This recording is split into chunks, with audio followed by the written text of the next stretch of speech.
Hey, I'm Lee Domingue, serial entrepreneur, pastor, husband, proud father of 5 amazing kids, and boss, as they call me, to my 8 grandchildren and counting. Welcome to the Kingdom Builders Podcast. I meet with some incredible leaders, business people, and pastors to learn from their life lessons and wisdom as we seek to live a life of true fulfillment and eternal impact. So glad you're here. Welcome back to the Kingdom Builders Podcast. This episode could be my all-time favorite in the making because I have my all-time favorite in the house. My daughter Bella, who has an amazing story, amazing journey that God's really brought her through. And we call her in our house the joy bringer because she brings so much joy. After having 4 boys, my wife, too, would say amen. But after having 4 boys and the 5th being you, Bella, the only girl in the house, just amazing. It's been amazing to watch God's hand on your life. It's been amazing just as your journey. Now you are in college, just finished, right? Your junior year. Give us a little bit. This is the first time you've been on the podcast. So give us a little bit of kind of what you're doing right now. Where things are at in school, maybe even a couple of things of what you're liking about school, and maybe 1 or 2 that you don't really like as well. But go ahead and share a little bit about where you're at, a little bit going on in Bella's world right now with our listeners. Yeah. Well, now I'm officially a senior at Auburn University, which is so exciting. Yes, awesome. Senior. We finally made it. And studying biomedical sciences, pre-PA with a minor in business marketing. All right, hang on 1 second. What's a PA? What's a pre-PA? Yes. I dropped out of college, so back it up there a second. Okay, pre-PA means pre-physician assistant. So I want to go to PA school. And hopefully specialize in dermatology. Awesome. So awesome. I know that's a passion of yours. So yes, been loving Auburn. I've really grown to have a really sweet community, and that's something I've loved. But school it's been getting me, so I'm definitely ready for the next chapter and be done with my classes and start more specialized ones. So what are you doing any free time in Auburn? You know, as a student, anything you're involved in that you're really passionate about? I think I've loved serving with the One College ministry at church, and that's been super special to be able to meet new people and bring them, and even friends from class and bring them into church and get to just expand my community. It's been super sweet. And then also just doing different clubs on campus and organizations, and like my sorority has been so much fun to get to meet people that are similar and different from me and all with different kinds of walks of life. So that's really what sorority is that? Alpha Gam. Come on, AG, Alpha Gam. We love it. House. Awesome. I know I got to go to some parents' things and just really enjoyed it. They even had a crawfish bowl. Yes, the dad's so fun. crawfish bowl that I think you may have instigated. But so no, it's just been amazing to watch these last 3 years. Now you're going to be in summer school. You just told me yesterday that you're taking a heavy load in the summer school. Trying to get ahead a little bit so I don't have to do as much during the fall and spring. So Wow. Well, back in October, you had an interesting thing happen to you, and kind of this episode, I wanted to focus, and we're gonna touch on a lot of different things, and one, just thank you too for doing this and being a part of all what God's doing, but giving some time to this, because I think your journey has been really, really one of not only God's hand, but also courage. It's also one where there's been, tremendous maybe setback and pain, both physically, emotionally, all of it, to really God doing something in you, and where there's been purpose and His purpose. And we don't see that a lot of times on the front end. But you had a medical injury that came out of nowhere, really. And so why don't you share that? I want people to understand a little bit about that background of your journey, and I want to take them through that, and then seeing God's hand in it as well. So it started, October 23rd, when I had just the common college cold that was going around. And I remember walking into the clinic because the antibiotics weren't working. So they're like, hey, we'll give you a steroid shot. And I was like, great, that'll get me on my feet and get feeling better. And I remember immediately the second that I got the shot, it was misplaced into like my lumbar sacral region of my spine. And I remember immediately feeling the most intense pain. It was so intense that I felt dizzy and everything was blurry. And I honestly don't remember much of what happened after that. And I remember the nurse quickly left the room, but I remember trying to kind of drag myself to the checkout. And I remember like pulling out my phone and calling mom and being like, I don't know what's happening. Like, I don't know. And she's like, you need to go back in there. And I remember being like, I can't feel my leg. Like my entire hip hurt. Like I'm in so much pain. I don't know what's happening. Like I don't know. And I remember having to call the clinic from right where the checkout desk was because I couldn't move. And they came and wheeled me back, and they kind of were like, we don't know. Like, I'm sure you're okay. It must just be like a little shock, or we you must have just not had enough food today. And I was like, oh, I don't think so. I've never felt this way before. And they were like, no, you're fine. So they wheeled me back out to the car and told me to drive home. So I drove home with the other foot, and because I couldn't feel my right leg. Yeah. And I remember. And I know you have a high tolerance for pain. Oh yeah. So I was I had several steroid shots before this. And I remember driving the quick drive home with the other foot, and I remember again calling y'all and being like, I don't know. I don't know what's going on. Like I couldn't even walk inside my house. And I had my roommates come literally pick me up and bring me inside. And I knew that quickly after that was brought to Birmingham and went to several doctor's visits, and no one really knew what was going on, which I think was one of the scariest parts. And so it was a journey over 2 months of not being able to move. I was from my knee down, could not feel anything, could not wiggle my toes, have any sensation, but from my top of my hip to the top of my knee, I was in the most intense pain. It kind of felt like fiery throbs almost, like it was it was incredibly painful. I remember getting, Mom and I were out of town. We were in North Carolina at actually a John Maxwell Equip event.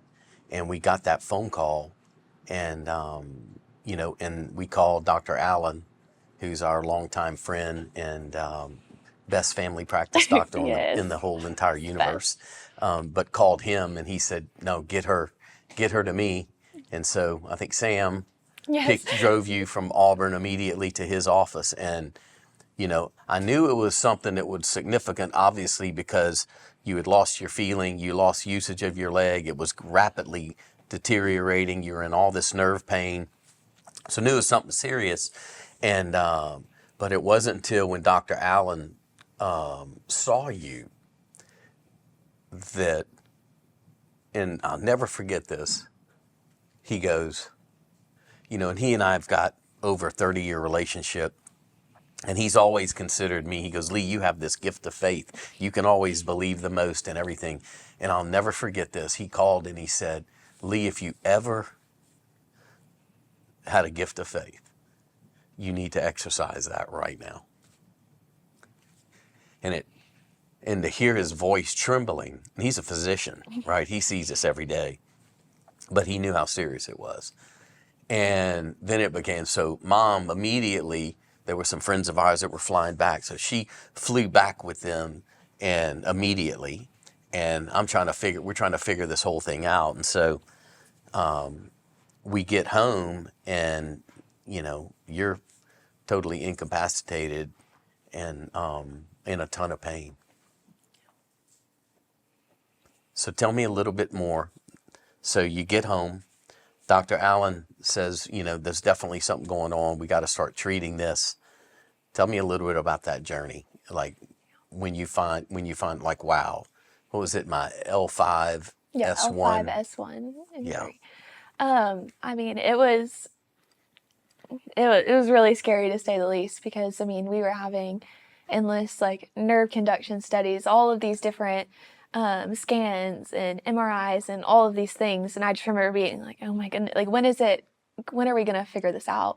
And it was, I think we had at least like 3 MRIs and all of these things. And it It was a lot because every single time where we would meet with a neurologist, they were like, I don't know. Like they kind of stepped backwards outside the room because it was such a severe, like unpredictable injury that they didn't really know what to do. And that kind of, as someone wanting to go into medicine, that honestly kind of freaked me out because I have like looked up to like the medicine so much and be like, oh my goodness, like they'll know immediately what to do. And I was like, wait, okay, like that. And like they didn't know, which was kind of scary. And so I remember, I think it was about 6 weeks in, I believe that I got the first like some sort of movement. And I know that was super encouraging because at that point there had been, I think, 2 nerve blocks and and it had been just the tiniest bit of movement. But I remember one night, this was probably day 7 or 8. And so we're at the house. You kicked me out of my room. You stayed with Mom because it was on the main floor, obviously. And so I went upstairs and that was for 2 months. It was for 8 weeks. Every night, Mom having to take you to the bathroom, take you to the shower. And then after, I don't know how many weeks it was, maybe 6 to 8 weeks, you started being able to like walk around on crutches some, but not being able to put weight on it, just all the pain shooting up your leg and taking all the different medicines, going and still finding a lot of people that it's almost like some of the medical community was scared of it. They didn't know kind of what to do. And the longer it went, the worse the potential outcome could be long-term. And so we're all hearing that. But about day 8 or day 7, we asked Pastor Jim, or he actually called Pastor Jim LaFoon. He says, I'm coming. I want to pray for Bella. And he goes, I'm bringing the prayer cloths with me. And I had never heard of that before. And but when your child is going through a significant thing, you don't care what it is. We got oil from Jerusalem. We're anointing you with oil. We're going old school Pentecostal. Bring the prayer cloth. It doesn't matter. Whatever we have to do to get some kind of breakthrough in this. And Pastor Jim came over and told you to put this prayer cloth on, wear it, put scriptures on it, confessing God's word over your life. And, really, we didn't know. We just saw you in this tremendous pain, and then you had a reaction to the steroids that we're trying to get to minimize, kind of calm things down, but you had a reaction. Then your right arm goes completely numb and can't use it and everything. Yeah. And so that was scary. And that was at 11 o'clock at night. Yes. And slowly, about every inch, your arm started coming back, right? Remember that? No, I remember it. Yeah, it was crazy. Yeah. And it was, we were trying so many different medications and putting different dosages and just almost like having to experiment with the doctors being like, what will help? And I do remember that late that night, I was just laying down, and all of a sudden, like my whole right arm started going numb. And that was honestly, like I was paralyzed by fear at that point because I was like, is this going to be like my whole right side of my body? Like, what does that look like? Because I had at that point had been a week with just the whole right leg, and I was like, oh no, like it's spreading. What is good? Like, is it like and no one really knew what was going on at that point. So I was like, is that how nerve injuries work? Is that what happens? Because it is like from the spine. It's like, I don't know. And so I remember that being so scary, and I don't know. We still don't exactly know like what that was from, but maybe it was like the reaction to the steroids. I'm not sure, but it was. Yeah, I think wild. It was the dosage and the reaction. It's what I remember Dr. Allen saying that's a side effect. But so you're confined to a bed, like can't get move up, at all. Can't move at all that for weeks and weeks and weeks. Mom every night in bed with you. Tell me a little bit, like, what were some of y'all conversations? I also, with another side effect of the medication, was I couldn't sleep a wink. I couldn't get a wink of sleep. You had an adverse reaction to the other medicine. Yes, the medicine was supposed to make you tired, of course. It made me alert. And so I remember it would be like 2 or 3 in the morning, and I'd look at Mom and I'd be like, tap her and just be like, what you doing? Like, I'm just sitting here, like, staring at the wall. Like, I'm just, like, so awake. I remember I'd wake up and I'd, like, write speeches on stuff that I was like, oh, I'll need this later. Like I was doing homework at 3 a.m. just because I couldn't sleep. And so I think we had so many like laughs and silly conversations in despite of the situation, but we also had a lot of very like real, authentic conversations about like friends and what I've learned through college and just like kind of the hard things of as like transitioning from being at home and to find like meeting all these people at college and like finding out who your friends are in the community, but also just, I remember there were several nights where I would just be like, and just sobbing to mom being, why? Like, why is this happening? Like, I'm not, like, I just had a cold. Like, all my friends are having fun going to Auburn football games and like, I'm getting behind in school and my teachers aren't being very helpful, and I'm just here and like, why? Like, I just didn't understand. And I think that I remember mom probably heard a lot of why.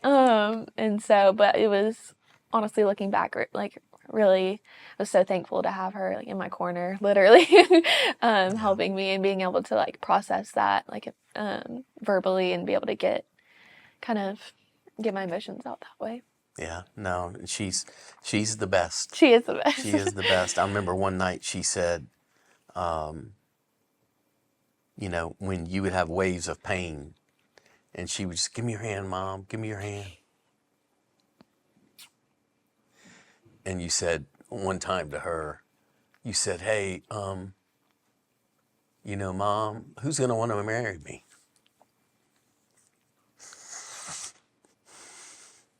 Like,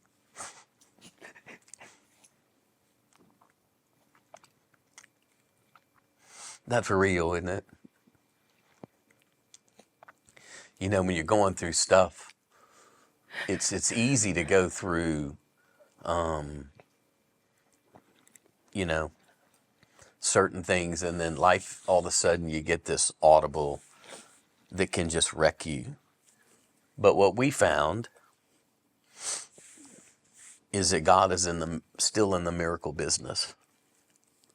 And then we may not understand everything, right? We may not understand the purpose in that while we're going through it.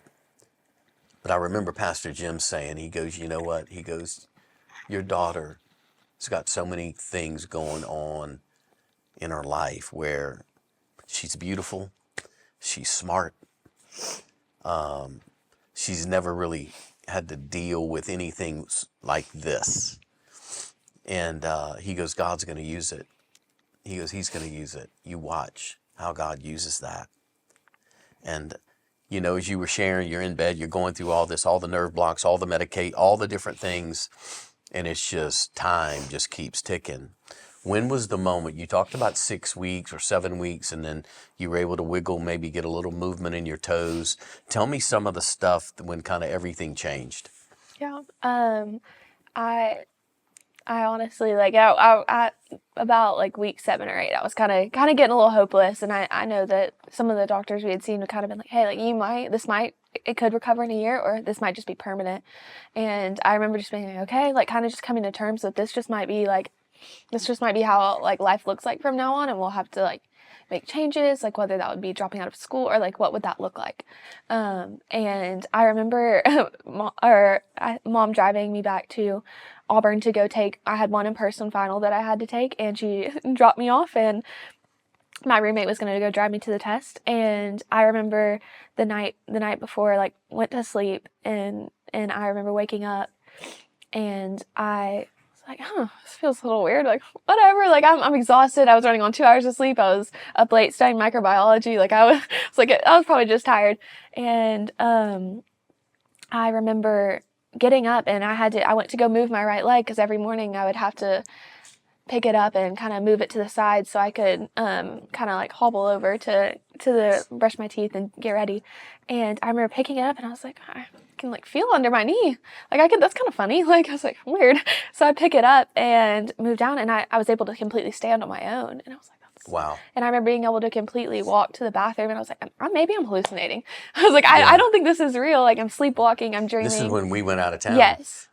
You know, in that moment, so that was almost like 10 weeks yes. out, something like that, from what I recall.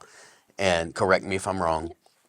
is, but you started having this slow progression of like getting a little bit of feeling in your toes, a little bit of feeling in different areas, still a lot of nerve pain, Yes. and really kind of your leg on fire, but yet you can't put full weight on it, so you're using crutches, all of that. And I remember when I had all these speaking engagements at all these churches, and I didn't want to go. I wanted to cancel everything. And you said, "No, Dad, you go help those churches. I'm not going anywhere. I'll be here I'll right be when you get here. home." And but I wanted to cancel them all, and it was like, "No, Dad, you keep helping those churches." And I remember I went to one church in Dallas, and I'll never forget this. I land about 30 minutes before I get there, and I'm going to go speak, and I don't even have my iPad. I didn't prepare, and I didn't care either. I was like, I need to be at home. And I remember what you said, "No, Daddy, help those churches. Keep helping those churches." And I went and I spoke, no notes, don't remember fully what I said, but got back on the airplane right after and left. And it was one of the most impactful events that I'd ever got to be a privilege of being a part. And God moved in an amazing way. They were launching their kingdom builders or their thing, and it just moved on the hearts of people, and they gave tremendously to the vision of the church and all of that. And it was just like God showing me that, like, and this is for somebody listening, because we're so focused many times on preparation, and we're so focused on investing in being prepared, and we should. But when God calls an audible and it's out of your control, and your money can't fix it, your connections can't fix it, your ability to navigate and be strong and tough can't fix it, you're totally trusting on Him. And I'll never forget when I landed that night, it was like God told me, it wasn't audible, but it was an impression that, "Son, my grace is more important than your preparation." And your journey has been a journey of like where we just had to trust God, all of us, the whole family, because we didn't know how it was going to go.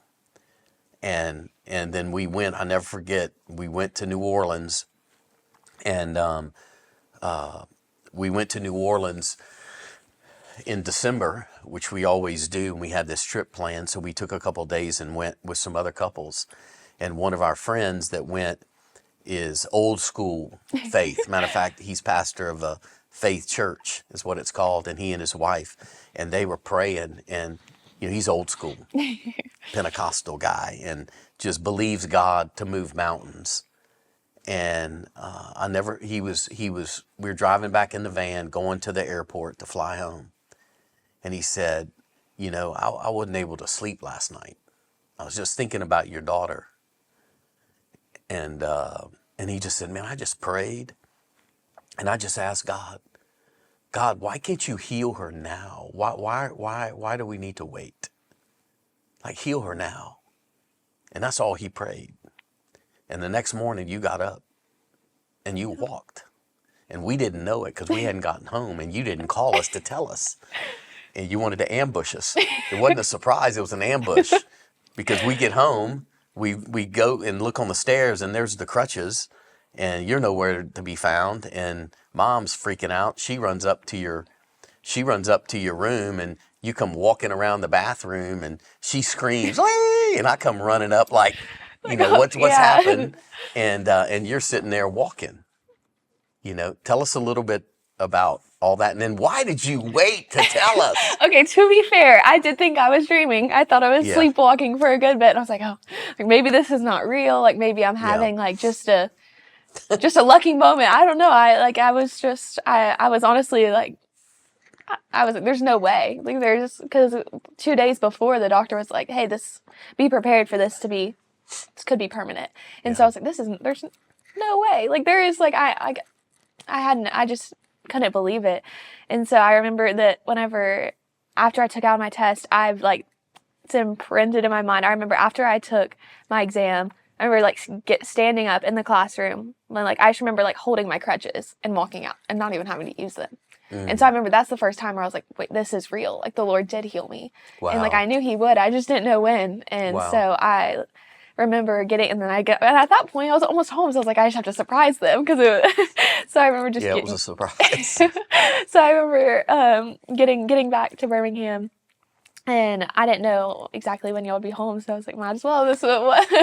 So it was so special because it was wild to me just the kind of the 180 that it was, and being able to, at that point I still couldn't fully get up, go upstairs, but I could kind of could still feel everything was significantly improved. And so it was just so special to be able to be like, look, now I'm walking, and it was so special to be able to So show y'all. what did, looking back on that, I know you were kind of shock, daydreaming, is this really real, all of that, and God showed up in this. What is the experience in looking back? And we wanted to wait a few months. We talked about doing this before, and you're like, no, I'm not ready yet. And want to definitely honor that, in you. And I told you even before, it's like, sweetie, you can share whatever you want to share. And, but somebody needs to hear this story. Somebody needs to hear, that God is still in the business of miracles. And, what is this experience has taught you about really even who God is? I remember Pastor Jim asking you several weeks later, he's like, Bella, on the phone, remember that? Like, Bella, tell me, like, what's God showing you? What's he been showing you? So that moment, and then looking back on this, what have you learned from it? Yeah. I think a moment that like I kind of during the whole season of not being able to move, I remember 2 days after the injury happened, I was laying in the MRI tube, and I feel like I just immediately felt the Lord's presence, and and I remember like almost audibly like feeling the Lord saying like, I got you. And I was like, okay, what is like, okay. And I just remember being like overwhelmed by like the Lord's presence, and that honestly brought a lot of peace, and I think is why what kept me going the whole time, because kind of what helped me not get bitter about it and kind of use that. And that's kind of, I was like, okay, like what does that mean? Like am I going to be healed? And even like if I'm not, like what does that look like? And so I think what I've learned the most through it is that like I knew that the Lord was faithful. I knew that because I know his character, but I think it wasn't until I was stripped of everything did I actually be able to learn that. And that's what kind of the thing that I've been telling you is that like I just had to learn how like a different level of surrender, and just understanding like until you lose everything, the ability to even go to the restroom by yourself or get yourself a glass of water, it's like that's whenever I learned that I was like, okay, like he is faithful and he will fulfill his promises. Just it might take 10 weeks, it might take years to do that. So I think that's what I kind of learned a lot. A different level of surrender. Yeah. Wow. That's what's required. Wow. I don't know if I want to go through that again. Me neither. You're still young. You've walked through things that most adults, especially most that are in your age group, never had to go through that. How is it? How's it changed your perspective? How's it changed your view, even with people? Yeah, I mean this situation kind of gave me an entire new like perspective on kind of it honestly kind of humbled me to other people's situations. I honestly have like a new grace for people that are that might not or might be in a similar situation, and now I can kind of understand what it's like in a medical situation to be kind of getting the results you don't want to get back, and kind of be in that season of waiting and being kept on like having to press and get not getting any answers. And so it's kind of given me a new appreciation for those that are not able to like fully function on their own. And it's definitely was I couldn't imagine like the pain and heartache of having to continuously do that for more than the time that we did. And I don't know, it's just crazy. Yeah, it was crazy. What's one thing, Bella, all of the different listeners and There's parents, there's students, there's what would you want every listener to know about the character of God? You said, I know his character. What would you want them to know about his character? I think something like I mentioned earlier, it's like I knew he was faithful, but I didn't realize the depth of what that looked like. And it wasn't until like I was completely bedridden did I realize that. And sometimes I feel like the thing that I learned most is that sometimes the Lord reveals the most of his character to you when you're at your lowest. And in that the hardest season that I have been through is when I got to know the Lord the closest and the most intimately. Wow. And so I was able to firsthand experience his faithfulness as he fulfilled the promise of healing to me, which was really special. That's awesome. What would you say to your generation, okay? Generation who is most connected electronically and most disconnected socially, right? Because of all the different things that are going on. And I know you well, but I know how much you value relationships and authenticity. And I'm not saying this because you're my daughter. Anyone that knows you knows that you're an extremely faithful friend.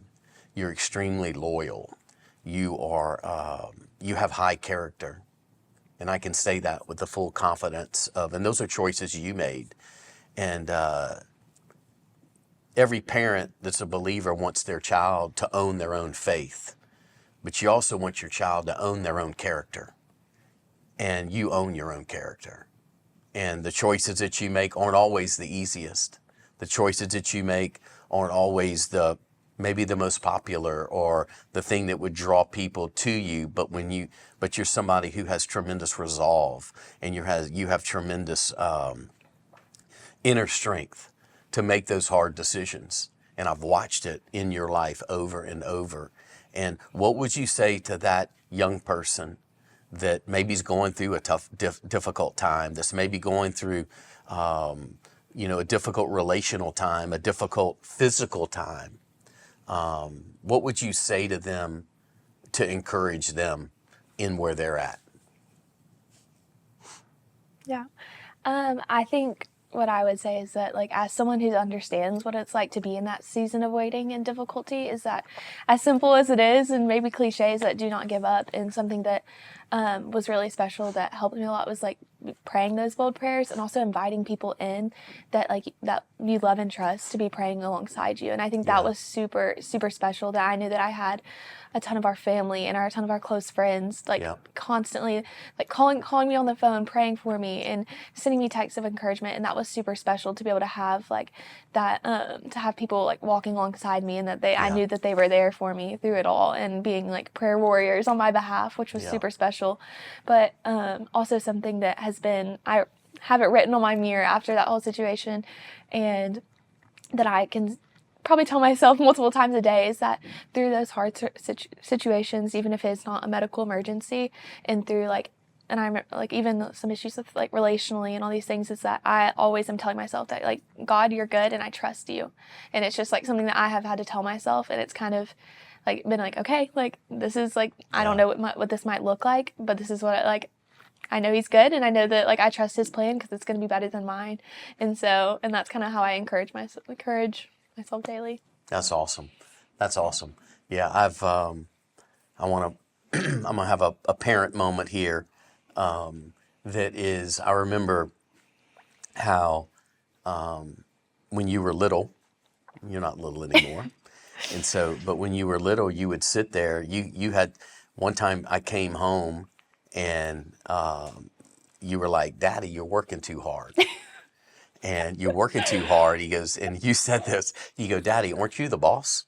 And I'm like, "Yes, I'm the boss." He goes, "You own the company, right, Daddy?" And I said, "Yeah, I own the company, and I'm the boss." She goes, and I'll never forget, you squared me up and you said, "Well, Daddy, I think you need to fire yourself because you've been working too hard and you need to spend time with us." And you've always had that innate ability, whether it was putting little notes of encouragement, around where I would open up different drawers and books and different things, and you'd hide these little encouraging handwritten notes in your little tiny handwriting. But you would do that just to be an encouragement. And you've been such a blessing to your mom and I. And but thank you for not quitting. Thank you for standing on what you truly believe in. Thank you for having that resolve and that inner strength, because it's encouraged us. I know it's encouraged your siblings, your brothers, your sisters, your sister-in-laws, just that it's worth it, to stand strong in what you actually believe in, and that you do trust God, whether it's in being incapacitated because of an injury, whether it is because of a relational strain, because of a different thing life throws at you, a crazy professor, whatever, but you're still going to go back to the center of trusting God. And,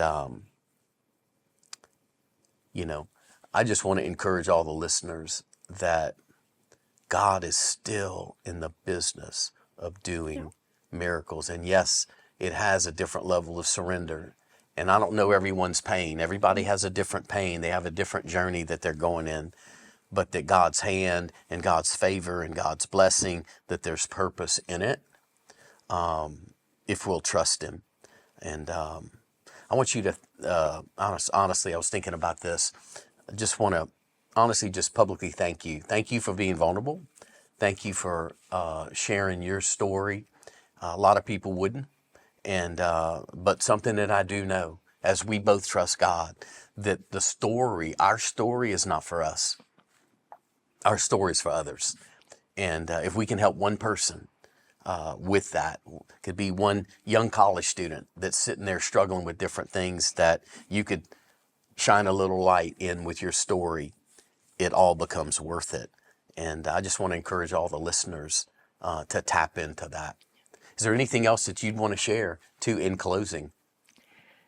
I would want to honor you and Mom for how much that y'all sacrificed for me during that time, every day, but especially during that time, is that I never once doubted that y'all would be there at the drop of I knew that y'all would be there for me, and quite literally picked me up and carried me wherever I needed to go. And that was just something that I'm just so thankful that y'all were just through with me through it all in the doctor's office, and also just laying at home watching TV with me and eating cookies or something while I was having to be in bed. But I just appreciate and love y'all a lot. Well, we love you.